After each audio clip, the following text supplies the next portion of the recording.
just to show you how it goes. I'm gonna hit preview once. I'm just gonna hold this in my hand. When I point it at it, and you see those lasers coming out, you can see we're picking up data, so I'm just gonna hit the button again, and we're gonna start scanning. You'll notice it is picking up my hand and things in the background. That really does not matter, as you'll see in a moment, how quickly and easily it is to get rid of that extra data. Okay, let's get some of this in here. The markers are going to make this a breeze to align multiple angles. Boop. There we go here. All right, now let's clean up that data real quick. And the way I'm going to do this, look at that. I'm just going to select a little bit of that. I'm going to hit connected domain. What that's going to do is it's going to select everything that's nearby, and then I can invert and delete everything that's not part of it. Is it so I'm also going to select that. No, I haven't. That. I'll do it today. Is this a new And then I'm visa? going to just get rid of the big chunk over Yeah, here. it's the delete bank that. one, which I only A little use bit more for of that. cash moving around from my bit of own that. account. I don't use it for anything. And all right, there we go. Let's delete that. Now we got mostly just the part, so I'm going to hit apply edit. And then I'm just going to straight into it with the other side. I'm going to make I'm going to generate my point clouds first. I'm going to create a new project group and go straight into the other side. So here we go. Picking up data, and I'm just going to start paintbrushing.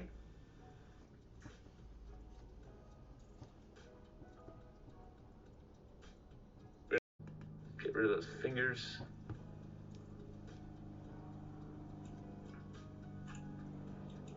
So we're going to generate point clouds. All right, I've got my point clouds generated. I've got both of the scans, but now I need to align my scans. It's easy as this. Click one, click the other one, go by feature, and apply.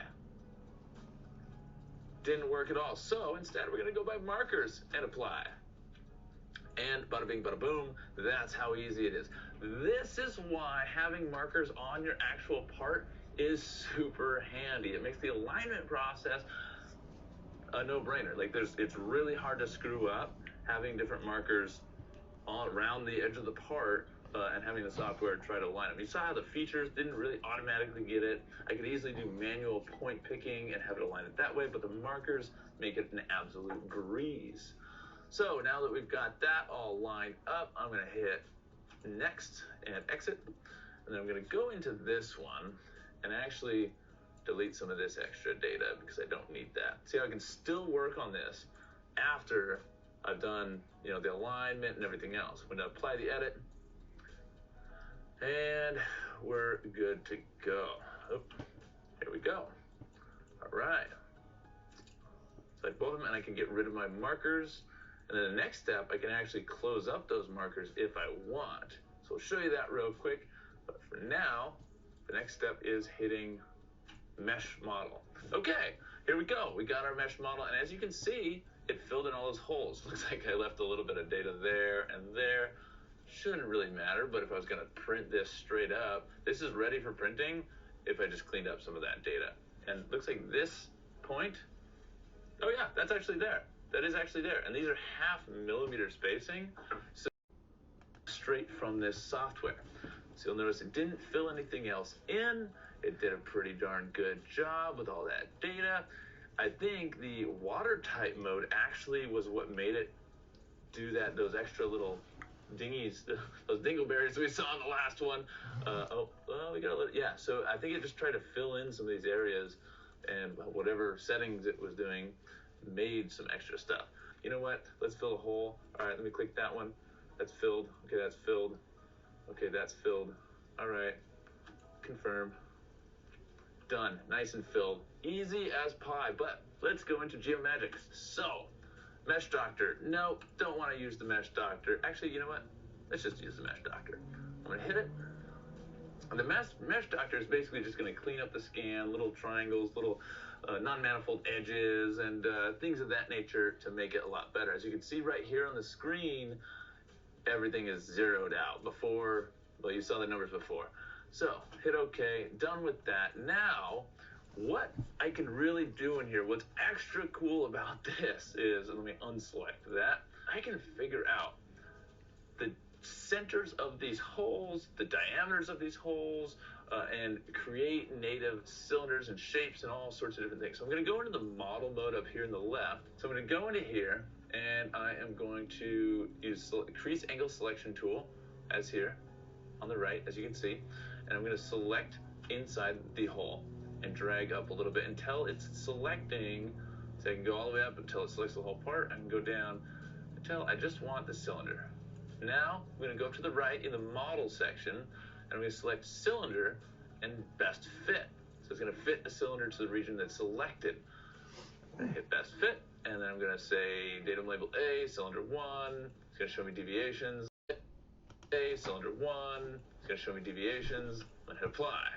And boom, it gives me a cylinder.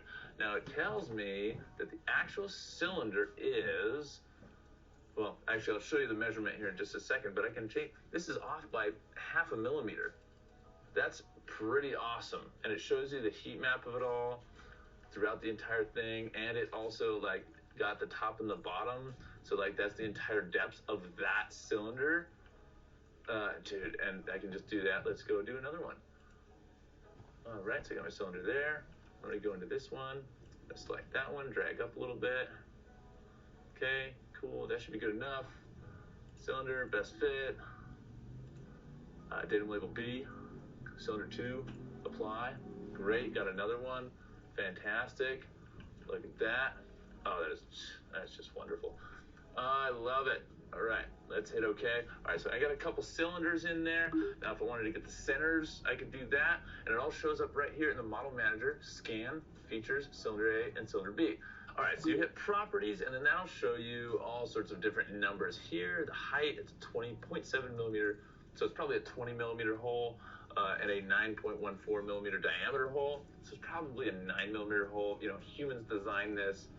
It's probably just 9 millimeters unless it was done in imperial units, or freedom units, as they say. And so, yeah, freaking awesome, amazing stuff. Now let's do some planes, because why not? So this increase angle selection tool is really cool, because I can